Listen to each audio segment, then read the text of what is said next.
आणि आता थेट जाऊया चंद्रशेखर बावनकुळे बोलतायत. आधी शिक्षकांना त्या ठिकाणी वेगवेगळ्या पद्धतीने त्यांना प्रलोभन देऊन खोट्या पद्धतीने शालार्थ आयडी तयार करून त्यांच्या अपॉइंटमेंट केल्या.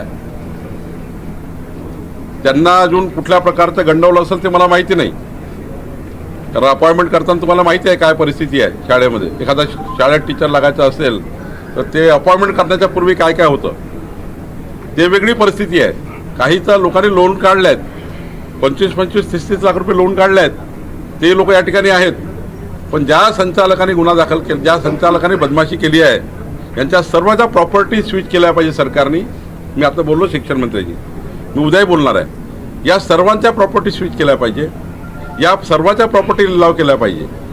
आणि या शिक्षकांना कसं त्या ठिकाणी उद्या आधार देता येईल, कारण यांचा काही दोष नाही आहे. यांना ऑनलाईन त्या ठिकाणी त्यांनी या प्रक्रियेमध्ये भाग घेतला, त्यांनी त्या ठिकाणी अपॉइंटमेंट झाली. 12-12 वर्ष झाले शिक्षक शिकवत आहेत, 12-12 वर्षापर्यंत त्यांचा पगार चालू आहे.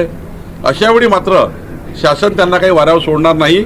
निश्चितपणे मी माननीय मुख्यमंत्री देवेंद्र फडणवीसजी, आमचे एकनाथ शिंदेजी, अजित पवारजी, आमचे दादा भुसेजी आणि आम्ही सर्व याची चर्चा करू आणि त्यातनं या शिक्षकांना काय न्याय देता येईल ते देऊ.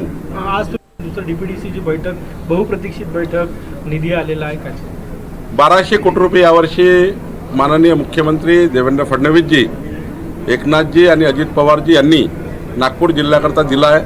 नागपूर जिल्ह्याच्या विकासाकरता आमचे अर्थमंत्री, राज्यमंत्री या ठिकाणी जयस्वालजी आहेत, आमचे सर्व आमदार खासदार आहे. आम्ही आज त्याचं नियोजन करणार आहोत. आणि महत्त्वाचं काय करणार आहोत की DPC म्हणजे नुसता या रस्त्याला पैसे दे, त्या रस्त्याला पैसे दे, याला ग्रामपंचायतला पैसे दे, हा विषय नाही आहे. आम्ही आज काय विचार करतो आहे की 2029चं विकसित नागपूर याकरता काय, कुठल्या मेरिटवर काम केलं पाहिजे, कुठल्या विषयामध्ये नागपूर जिल्हा मागे पडलेला आहे. जसं बचत गटांना मोठ्या प्रमाणात जर आम्ही मदत केली, रिव्हॉल्विंग फंड दिला, तर बचत गटाच्या माध्यमातून पशुधन, मत्स्य व्यवसाय इथे रोजगार निर्माण होऊ शकतो. त्याची